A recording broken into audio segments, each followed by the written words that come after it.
Hello champions.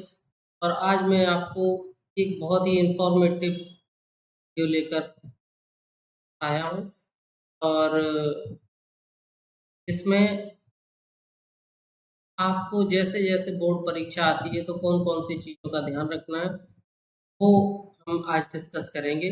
और कहीं ऐसा ना हो कि अगर आपको इन्फॉर्मेशन नहीं है तो आपको बोर्ड परीक्षा देने से रोक दिया जाए।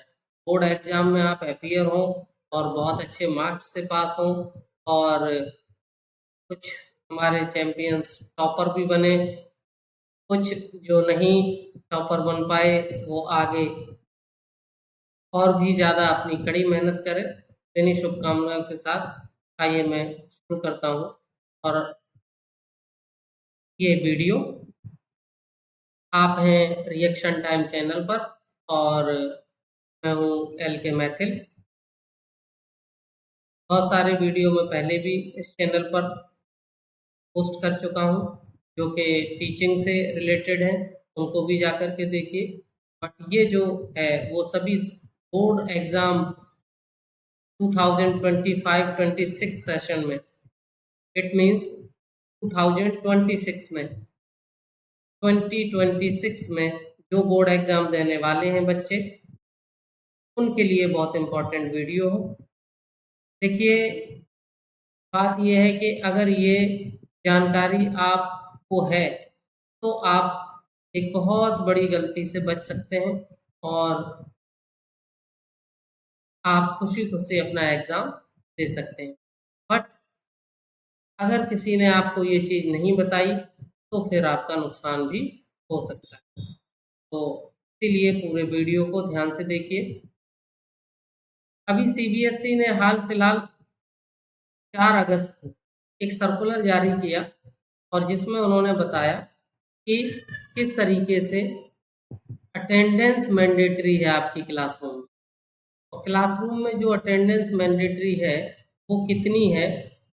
वो है 75%। तो रूल नंबर 13 और रूल नंबर 14 ये सीबीएसई के बाई लॉज में है, और ये कहता है कि अटेंडेंस बहुत ज़रूरी है होलिस्टिक डेवलपमेंट के लिए। किसी भी स्टूडेंट के होलिस्टिक डेवलपमेंट के लिए अटेंडेंस बहुत ज़रूरी है। जब वो स्कूल जाएगा तभी उसका होलिस्टिक डेवलपमेंट होगा। अदरवाइज अगर वो स्कूल नहीं जाएगा का वन डायमेंशन या यूनी डायमेंशनल डेवलपमेंट ही हो पाएगा। इस संदर्भ में ये रूल नंबर 13 और 14 है। और ये क्या कहता है वो देखते हैं। ये कहता है कि अगर सपोज करिए कि वर्किंग डेज आपके 100 है। कितने हैं वर्किंग डेज? 100। तो 100 वर्किंग डेज में का मतलब क्या है कि आपके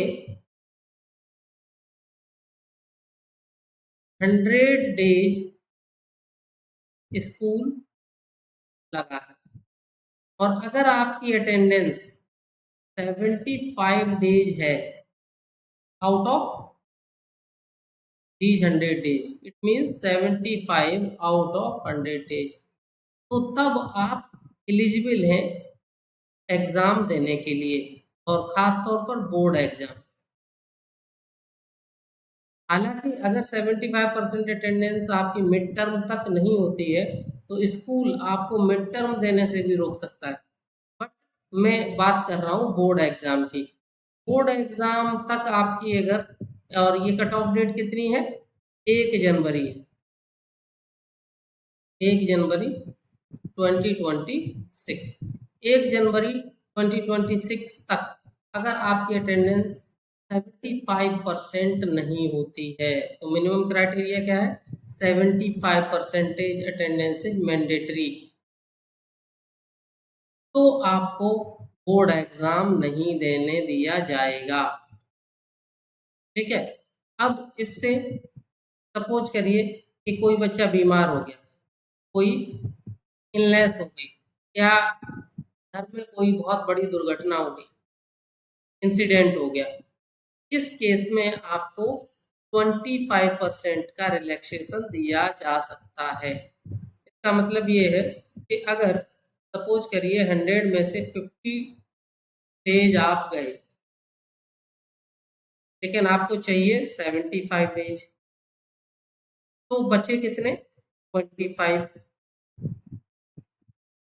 25 डेज जो बचे हैं, इसको अगर आप कोई इलनेस हो गई थी आपको, आप बीमार हो गए थे, तो फिर मेडिकल सर्टिफिकेट आपको देना पड़ेगा और तब आपकी अटेंडेंस फिर से 75% हो जाएगी, क्योंकि 25 ही और 50 डेज आप गए थे, तो 25 इसमें ऐड हो जाएगा तो 70।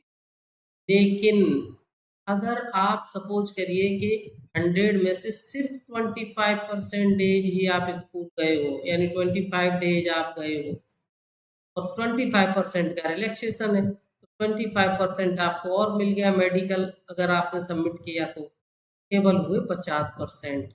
तो आपको एग्जाम, बोर्ड एग्जाम देने से रोका जा सकता है। ठीक है, बोर्ड एग्जाम देने से रोका जा सकता है, राइट। तो मैंडेटरी अटेंडेंस कितनी है? 75%। रिलैक्सेशन कितने का मिल सकता है? 25%। अब ये देख लेते हैं कि किन किन सर्कमस्टेंसेस में ये रिलैक्सेशन मिल सकता है।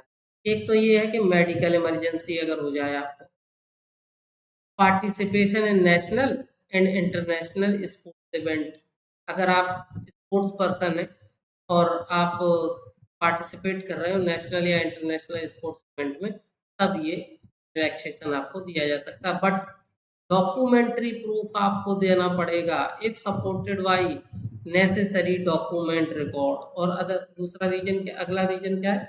Other serious reasons. Serious reasons आगे देखेंगे क्या क्या है, उस केस में भी आपको रिलैक्सेशन दिया जा सकता है 25%।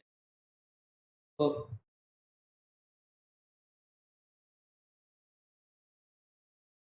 ये है कि आपको किस किस सर्कमस्टेंसेस में रिलैक्सेशन दिया जाएगा। अब स्कूलों को क्या करना है? स्कूल के लिए सर्कुलर जारी किया गया है, इन्फॉर्म स्टूडेंट्स एंड पेरेंट। तो आपके स्कूल में भी आपको इन्फॉर्म कर दिया गया होगा, आपके पेरेंट्स को भी इन्फॉर्म कर दिया गया होगा कि 75% अटेंडेंस मैंडेटरी है, क्राइटेरिया है, पोटेंशियल कंसिक्वेंसेस हो सकते हैं अगर ये क्राइटेरिया आप मीट नहीं करते हो तो। और अगर कुछ लीव लेना चाहते हो, इससे रिलैक्सेशन लेना चाहते हो, सपोज करिए कि आप बीमार हो गए, तो मेडिकल के केस में एनी अदर सीरियस रीजन, तो लीव अप्लाई करिए आप स्कूल में, डॉक्यूमेंट्री प्रूफ लगाइए, मेडिकल सर्टिफिकेट लगाइए, डॉक्यूमेंट्स लगाइए, और तब आप इस रिलैक्सेशन का बेनिफिट ले सकते हो, अदरवाइज नहीं। ठीक है, अब क्या है? लीव प्रोसीजर भी है। लीव प्रोसीजर में क्या है? लीव प्रोसीजर में क्या है? In case medical emergency is there, student must submit leave application along with valid medical documentation immediately after availing the leave। यहाँ पर ये एक बहुत अच्छी बात है कि आपको पहले डॉक्यूमेंट जमा नहीं करने हैं मेडिकल के केस में, क्योंकि आप तो बीमार हो चुके हो। तो जब मेडिकल इमरजेंसी है तब थोड़ी ना आप जब सबमिट करने आओगे स्कूल में कागज लेके घूमोगे, तब तो आप हॉस्पिटल में होगे। लेकिन जैसे ही आप सही हो जाते हो, तो फिर आपको कहा गया है कि आप तुरंत आकर के वहाँ पर एप्लीकेशन दें। ठीक है, और क्या लिखा है आगे? आगे इन्होंने लिख दिया है साफ साफ, CBSE shall not allow such students to appear in board exams। और इन ऐसे बच्चों को जिसकी, अब मान लीजिए सीबीएसई ने अचानक चेकिंग कर ली स्कूल और ये बच्चे नहीं मिले, उनकी अटेंडेंस 10 या 20% है, 30% है, फिर क्या होगा कि वे डमी स्टूडेंट ट्रीट किए जाएंगे, डमी नॉन अटेंडिंग, और उनको एग्ज़ाम देने नहीं दिया जाएगा, ठीक है कि नहीं? ये आगे क्या है, अटेंडेंस मॉनिटरिंग होगी, अटेंडेंस आपकी स्कूल मॉनिटर करेगा, पेरेंट को बताया जाएगा, कम्युनिकेशन होगा, यही बातें जो कि हमने अभी आपको वीडियो में पहले बता चुके हैं, वही सब चीज़ें होंगी। और पेरेंट को बताया जाएगा, स्कूल बताएगा इनको, स्कूल बताएगा इनको, बाई हैंड भी वो नोटिस दे सकता है कि आपको 75% अटेंडेंस चाहिए, स्पीड पोस्ट से, रजिस्टर पोस्ट से, किसी से भी, ठीक है। तो इंस्पेक्शन हमने बताया कि सीबीएसई ने इंस्पेक्शन कर लिया, और अगर इंस्पेक्शन में ये पाया गया कि बच्चा नहीं आ रहा है तो फिर उसको डमी स्टूडेंट ट्रीट किया जाएगा, और ऐसे केस में उसको परीक्षा देने से वंचित किया जा सकता है। तो अगर इंस्पेक्शन में ये पाया जाता है कि आप प्रेजेंट नहीं हो या रेगुलर नहीं आ रहे हो, तो फिर स्ट्रिक्ट एक्शन आपकी किया जा सकता है, और बोर्ड एग्जाम में अपीयर होने से रोका जा सकता है। ये बार बार बात उन्होंने एम्फेसाइज कही है, तो इसलिए बच्चों आप रेगुलर स्कूल जाइए, तो स्कूल जाने से कुछ ना कुछ तो सीखने को मिलता है, घर पर रहोगे पूरा टाइम वेस्ट करोगे, और आपकी प्रिपरेशन जर्नी में और ज़्यादा हर्डल्स आ सकती हैं। और फिर सीबीएसई का बोर्ड है, तलवार है, वो भी आपके ऊपर लटकी हुई है अटेंडेंस को लेकर, तो प्लीज कोई भी लापरवाही ना करें, ठीक है। तो के बाद देखते हैं कि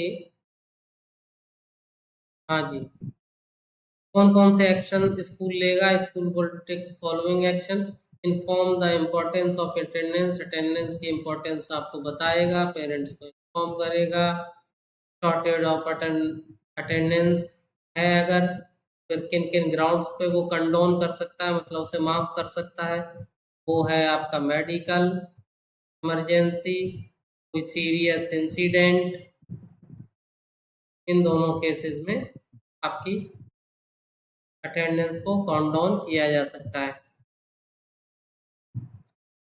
ओके। एंड लीव एप्लीकेशन कैसे देनी है, वो तो हमने बता ही दिया कि अगर लीव एप्लीकेशन आप देते हो और आप बीमार हो, तो फिर बाद में आपको मेडिकल सर्टिफिकेट देना पड़ेगा। 1 जनवरी को आपकी काउंट होगी अटेंडेंस, और तब ये भी देखा जाएगा कि 75% है या नहीं, और अगर नहीं होती है तो फिर क्या होगा, और फिर आपको रोका जा सकता है परीक्षा देने से, ठीक है। और स्कूल शॉर्टेज ऑफ अटेंडेंस के केस में क्या क्या करेगा, वो डॉक्यूमेंट्स लगा के सारे वो भेजेगा, और अगर आपका केस जेन्यून है तो फिर आपको माफ़ी दे दी जा सकती है, यानी 25% का रिलैक्सेशन मिल जाएगा। अच्छा, ये देख लीजिए, बहुत इम्पोर्टेंट है, बहुत ही इम्पोर्टेंट है, क्या क्या रीजन्स हो सकते हैं जिनके आधार पर 25% आप रिलैक्सेशन दे सकते हो। नंबर 1, प्रोलोंग इलनेस, बहुत लंबी बीमारी आपकी हो चुकी हो तो ये डॉक्यूमेंट्स लगाने हैं। लॉस ऑफ फादर मदर, ये तो बहुत ज़्यादा, भगवान करे किसी का तरीके की घटना ना हो, बट इन केस कभी कुछ होता है तो फिर इस केस में भी आपको 25% अटेंडेंस की रिलैक्सेशन मिल सकती है, ठीक है। के बाद any other reason of similar serious nature, ऐसे अब सीरियस नेचर में शादी नहीं आएगी, किसी भी मैरिज के लिए आप अलाउ नहीं किया जाएगा, न किसी बर्थडे पार्टी के लिए और न किसी और सेरेमनी के लिए, ठीक है। रिंग सेरेमनी और ये सब चाचा ताऊ और इन सब की होती है, तो आपको इस चीज़ के लिए कोई लीव नहीं दी जाएगी, अगर दी जाएगी तो 25% अटेंडेंस में रिलैक्सेशन नहीं दिया जाएगा। तो बच्चों, आप खूब पढ़ें और रेगुलर स्कूल जाएं और वहाँ पे 75% अटेंडेंस से ज़्यादा अटेंडेंस रखते हुए बोर्ड परीक्षा में पार्टिसिपेट करें और बोर्ड परीक्षा में एकदम फोड़ दें धुआंधार। Thank you. Have a nice day.